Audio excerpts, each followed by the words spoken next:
नमस्कार. आशा करतो सगळ्यांना दिवाळी अतिशय उत्कृष्ट गेलेली असेल. सगळेजण मस्तपैकी खाऊन पिऊन सुखी असतील. आणि आजचा विषय मी तुम्हाला सांगायला सुरुवात करतो. आजचा विषय असा आहे की विवाहानंतर स्त्रियांचे वजन एक 4 ते 5 वर्षात का वाढते?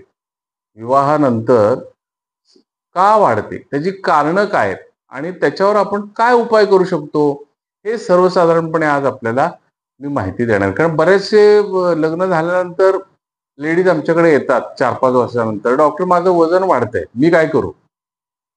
तर त्याची नेमकी कारणं कुठली आहेत तुमचं तुम्हालाच कळलं पाहिजे. बरीचशी कारणं तुम्हाला समजली की तुम्हाला ऑटोमॅटिक त्याचं रेमेडी हे मिळणार आहे.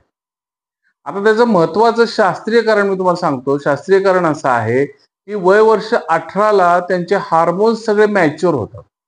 आणि 18 ते 45 हा जो पिरियड आहे, ह्या पिरियडमध्ये त्यांचे हार्मोन्स ऍक्टिव्ह असतात. आता जास्तीत जास्त ऍक्टिव्ह केव्हा असतात? तर 18 ते वय वर्ष 30 पर्यंत. आणि वयाच्या 30 नंतर 1% हार्मोन्स कमी कमी होत जातात.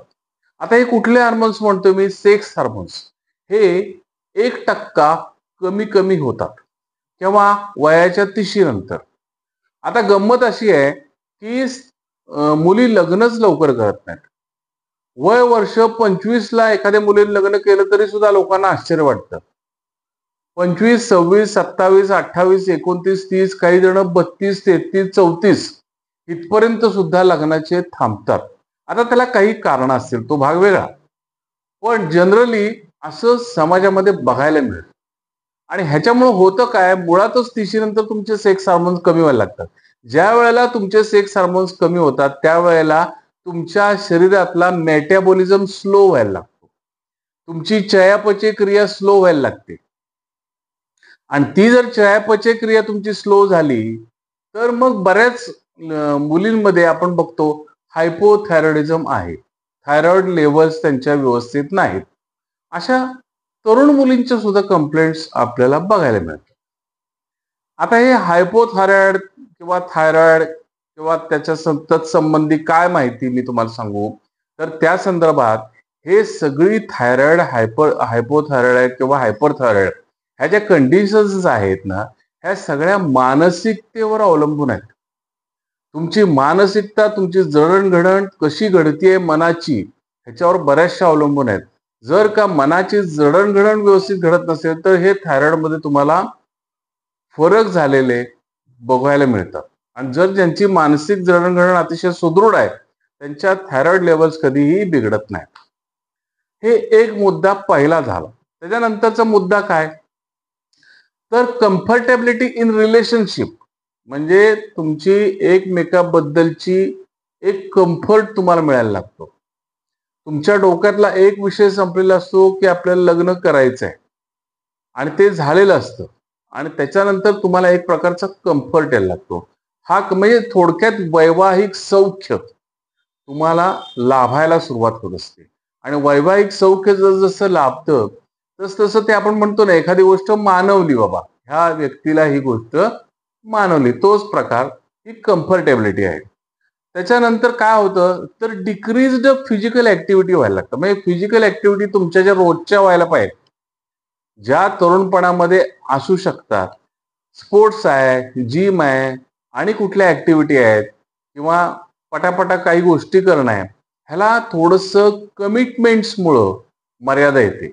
आता कमिटमेंट काय राहतात की जसं ती मुलीवर एक प्रकारची जबाबदारी येते आणि ती जबाबदारी आल्यामुळं नवऱ्याचं सगळं सांभाळलं पाहिजे, फॅमिलीतली बाकीची काय व्यक्ती असतील त्यांचं सांभाळलं पाहिजे. आणि ह्या सगळ्या गोष्टी किंवा शेजार पाजार आहे किंवा मित्रमैत्रिणी आहेत, ह्या सगळ्या गोष्टी व्यवहार सांभाळायला पाहिजे. आणि हे व्यवहार सांभाळण्याच्या ह्याच्यामध्ये काही कमिटमेंट दिल्या जातात किंवा त्या नोकरी करत असतील तर त्याच्या कमिटमेंट्स आहेत त्यांच्या. त्यामुळे हे सगळीच हे सर्कस करता करता त्यांना ती कमिटमेंट भागवता भागवता वेळ कमी मिळतो स्वतः करता. आणि स्वतः करता वेळ मिळाला नाही की ऑटोमॅटिकली त्या फिजिकल ऍक्टिव्हिटी शॉर्ट होतात. मी आता समजा एखाद्याला अगदी मनात जरी आलं किंवा मला एक्सरसाइज करायचं आहे, व्यायाम करायचा आहे, योगा करायचा आहे, जिमला जायचंय, तर ती काही कारणानं जाऊ शकत नाही. मग ह्याच्याकरता काय केलं पाहिजे हा नंतरचा विषय, पण हे एक कारण महत्वाचं आहे. त्यानंतर लाईफस्टाईलचे चेंजेस व्हायला लागतात. तुम्हाला कधी कधी रात्रीचं जागरण करायला लागतं, कधी कधी दिवसाची झोप किंवा विश्रांती सुद्धा मिळत नाही, कधी कधी बाहेर जेवण व्हायला लागतात काही कारणानं, काही फंक्शनमुळं असं सुद्धा व्हायला लागतं. किंवा एक वेळचं जेवलंच नाहीये, काहीतरी नाश्ता केला आणि पटकन काम उरकून निघालोय, असं सुद्धा होऊ शकतं. म्हणजे हे लाईफस्टाईल चेंजेस सुद्धा तुम्हाला त्याच्याबरोबर आलेले आहेत. त्यानंतर हौसेनं जेवायला जाणे बाहेर, हा प्रकार जे दोघं नवरा बायको नोकरी करतात किंवा व्यवसाय करतात, दोघंही उद्योगामध्ये आहेत, त्यांच्या बाबतीमध्ये आपल्याला बघायला मिळतो. कारण त्यांची सुट्टीचे दिवस 1 किंवा 2 असतात. त्या दिवसामध्ये आता काम नको, आपण जरा रेस्ट घेऊ आणि घरात कुठं स्वयंपाक बनवायला नको, आपण बाहेर जेवायला जाऊ, ही टेंडन्सी थोडीशी वाढायला लागते. आता बाहेर जेवण्यामुळे काय होतं, बाहेर जेवण घरातलं जेवण बाहेर, तुम्ही म्हणाल दोन्ही जेवण सारखीच, मग जेवणाचा काय फरक, फार मोठा फरक पडणार आहे, तर तो पडतो. तुम्ही अगदी 7 स्टार हॉटेलला जरी गेला तरी तुम्हाला असं वाटत असेल की तुम्हाला ताजं अन्न मिळतं, अन्न चांगलं मिळतं, अन्न संस्कारित मिळतं, हा शुद्ध आपली गैरसमज आहे.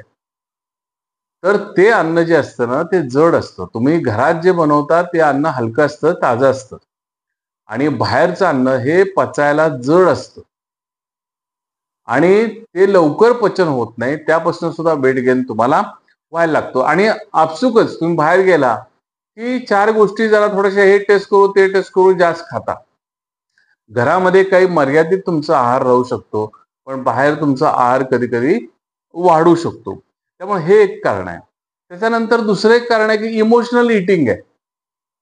म्हणजे काय, की बाबा नवरा कुठेतरी गेला बाहेर, अरे ह्या ठिकाणचा वडापाव फार सुरेख असतो, मी तुझ्याकरता आणलाय.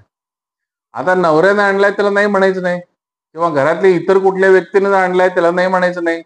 नाही म्हटलं तर त्याला वाईट वाटत, म्हणून ते खाल्लं जातं.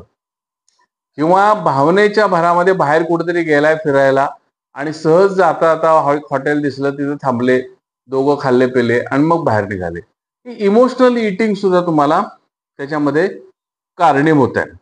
त्याचबरोबर तुमची स्ट्रेस लेवलही वाढायला लागते. तुमची जशी टाइम मॅनेजमेंट फसायला लागते, त्यावेळेला तुम्हाला एक प्रकारचा मानसिक ताण निर्माण व्हायला लागतो आणि मग ती कमिटमेंट्स काही कुठंतरी फेल व्हायला लागल्या की तुम्हाला स्ट्रेस यायला लागतो.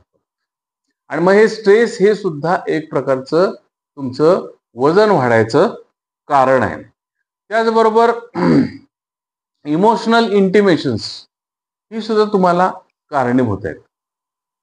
कधी कधी काय होतं, तुम्ही तुमचा नवरा अमुक अमुक वाजता येणार आहे असं ठरलेलं असतं, किंवा मी संध्याकाळी, तो सांगतो मी संध्याकाळी 6, 6:30, 7 वाजता येणार आहे.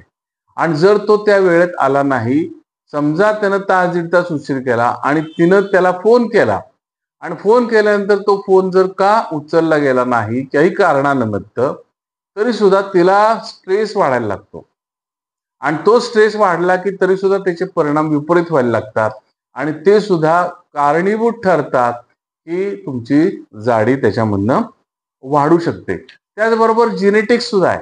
म्हणजे ज्या मुलांचे आई वडील जाड असतील, त्या मुलं मुली सुद्धा जाड होऊ शकतात. आता तुम्ही मला एक विचाराल की बाबा मुलगा पण जाड होतो का, हा एक वेगळा टॉपिक आहे, त्याची कारणं पण थोडीशी वेगळी आहेत. तर ते पण आपण नंतरच्या विभागात घेऊ. आता मुलींबद्दल बोलते की स्त्रिया ह्या का लग्न विवाहानंतर वजन त्यांचं वाढतं.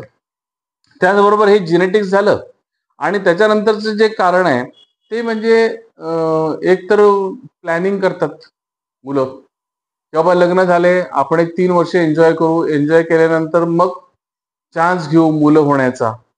तोपर्यंत मग कॉन्ट्रासेप्टिव्ह पिल्स खाण्याकडे मुलींचा कल वाढायला लागतो. आणि हे कॉन्ट्रासेप्टिव्ह पिल्स आहेत ना, हे तुमचं वजन वाढवणार 100%. किंवा काही सणवार असतात, सणवारामुळे सुद्धा मुलींकडनं हे मला घरामध्ये असं असं आहे, मला हे पाळलं पाहिजे, मला कॉन्ट्रासेप्टिव्ह पिल्स खाल्ले पाहिजेत, वगैरे वगैरे. म्हणजे काही अनअवॉइडेबल सर्कमस्टान्सेस सुद्धा डेव्हलप होतात आणि काही मुद्दाम डेलिबरेटली मला आता मूल नको आहे म्हणून सुद्धा कॉन्ट्रासेप्टिव्ह पिल्स हे खाल्ले जातात आणि त्याचा परिणाम म्हणून सुद्धा तुमची जाडी वाढू शकते. त्याचबरोबर तुम्ही दुसरा एक मुद्दा असा येतो की बाबा ठीक आहे, हे इंटरनल फॅमिली मॅटर झाले.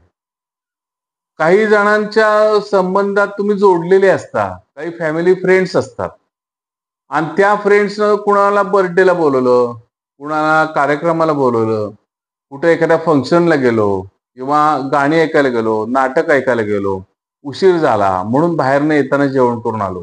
हे प्रकार पण तुमचे वाढायला लागतात आणि हे प्रकार वाढल्यामुळे सगळ्याचा हा परिपाक आणि वैवाहिक सौख्य जे मिळत असतं, ह्या सगळ्याचा परिपाक म्हणून स्त्रीचं वजन हे वाढायला लागतं. ही त्याची बेसिक कारण आहेत. आता ह्याच्यावर टाइम मॅनेजमेंट कशी करायची, काय करायचं, हा प्रत्येकाचा वैयक्तिक विषय आहे. तरी सुद्धा तुम्ही जर ठरवलं की बाबा आपल्याला कशा पद्धतीने हे टाइम मॅनेजमेंट करून आपल्याला व्यवस्थित ठेवता येईल, तरी सुद्धा तुम्हाला त्याच्यामध्ये चांगलं यश येऊ शकतं. काय खायचं काय नाही खायचं ह्याच्याबद्दल तुम्ही चुजी राहिला तरी सुद्धा त्याला चांगलं यश तुमचं वजन व्यवस्थित राखण्यामध्ये होऊ शकतं. जर काही माझी माहिती तुम्हाला आवडली असेल तर ही माहिती तुम्ही अनेकांना शेअर करा. व्हिडिओ आवडला तर व्हिडिओला लाईक करा, अनेकांना तो पाठवा आणि त्याचबरोबर शाकल्य कट्टा हा जर चॅनल आजपर्यंत तुम्ही सबस्क्राईब केला नसेल तर कृपया सबस्क्राईब करा. म्हणजे आम्हाला एक प्रकारचे इन्स्पिरेशन मिळतं. बरीचशी लोक चांगले चांगले कॉमेंट्स करतात, सूचनाही करतात आणि त्या आम्ही तंतोतंत पाळायचा प्रयत्न इथं करत आहोत. तुम्ही काही सूचना केल्या तरी सुद्धा त्याच्यावर विचार करून त्याबद्दलचा त्या विषयाचा व्हिडिओ मी तुम्हाला पाठवत जाईल. पण ह्याकरता तुम्हाला सबस्क्राईब करून ऑल नोटिफिकेशन सिलेक्ट करा, म्हणजे तुम्हाला प्रत्येक नोटिफिकेशन आल्यानंतर नवीन व्हिडिओचं आलेलं आहे हे संकेत तुम्हाला मिळतील. धन्यवाद.